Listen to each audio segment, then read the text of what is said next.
Good evening. Hi, welcome. Thanks for joining this evening. So, for those that have been checking me out every day, this is much later. I typically go live around 5 p.m. Eastern, but I want to come on later today and talk about um, a little bit more different topic than what we've talked about in the past. So, this is day 26 of our journey of 50 days to starting your grant writing business.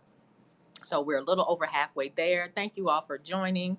We've talked about a myriad of topics from um, yesterday. We talked about what would your mentor say about you, discussing your strengths and weaknesses, leveraging both of those, and just how to play to your strengths and understanding areas where you need to grow. If that's somewhere where you may need to pull in some additional assistance.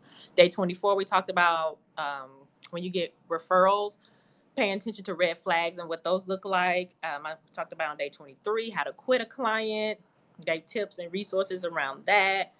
Back to day 20, we talked about how to actually start your grant writing business while you're at your 9 to 5, while you have a full time job. So, ways to do that. Day 17, we talked about interviewing clients. We talked about how many clients you can work with. We talked about your journey, leveraging your journey, and talking about your journey. All the way back on day 7, we talked about business expenses, some things to keep in consideration.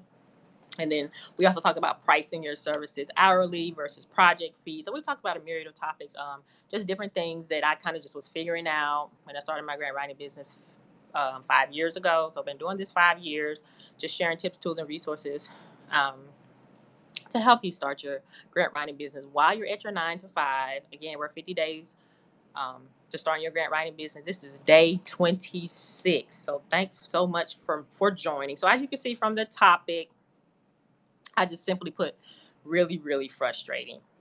And from my experience, it may be different from your experience, but this is a more topic around the pains, the drama, the things we have to deal with from leadership, being like the lone solo grant writer at your company, or you may even work with other grant professionals. You may still experience um,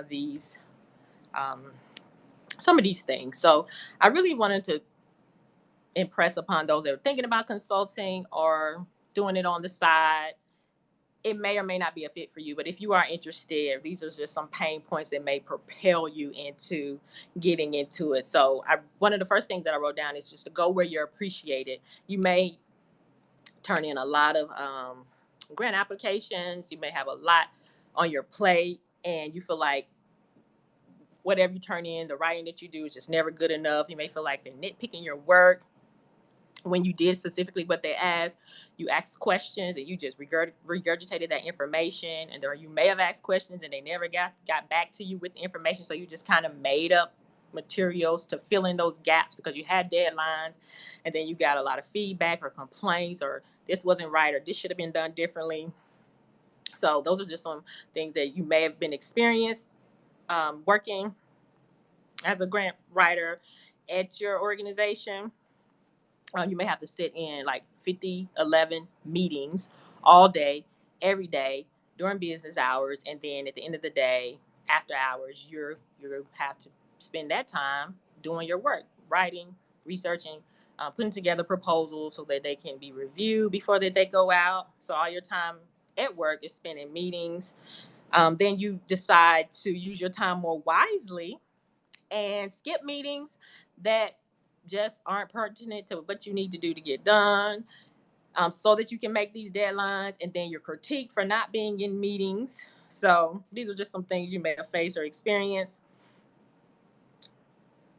Some other things, again, you maybe that lone grant writer, the only grant writer at your agency. Nobody really understands what you do, and how your work is done, or what it takes to put in a strong application, and you just want to get from under control of someone's thumb with the freedom to consult on your own terms. So again, while you're at your 9 to 5, you can start your grant writing business on the side, build it up, build your clientele, and just go where you're appreciated. Go where you can pick your clients. Go to do what works for you, and again, where you're appreciated. So where you can go and have fun again, and win these grants, win and do it again.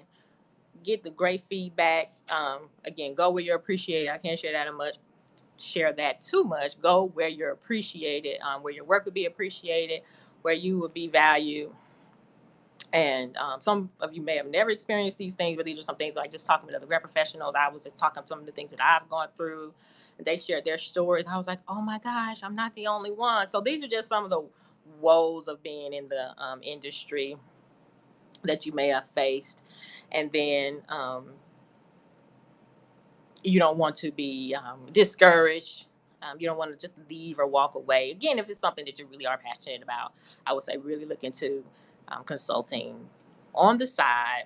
Work with some nonprofits. Start in your local community. Provide that service that you have, that skill set that you have to a nonprofit that could definitely use your services, especially if you are, been a grant professional, even if it's just 2 years, anywhere from 2 years, even as few as a year, and you can leverage those grants that you've won, the experience that you gain, any relationships that you have with other grant pros, and learning from them as well. So I wanted to share these things just to let you know you're not alone.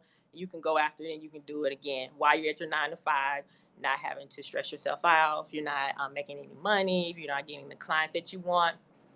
But I talked about a lot of those things on some of the other videos, how to attract the clients of your dreams, how to interview clients, so you can avoid a lot of those pain points as well. So do check out the replay where I share a lot of that information. So still, again, we're on our journey, 50 days to starting your grant writing business. This is day 26. So thanks so much again for joining and watching the replay.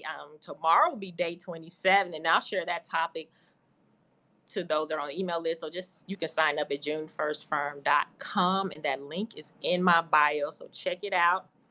Just drop your name or drop your email into that link and you'll get right on that list. So hopefully this information was useful for you. Hope that anything that I've shared has been good or useful. Do check out those replays. Again, we share some good information, tips, tools, and resources to starting your grant writing business while you're at your 9 to 5. Sign up for additional tools, tips, and resources at junefirstfirm.com and drop in your email. And we'll be back tomorrow for day 27. And I'll share that topic out tonight for all those that are getting those emails. So thanks so much for joining.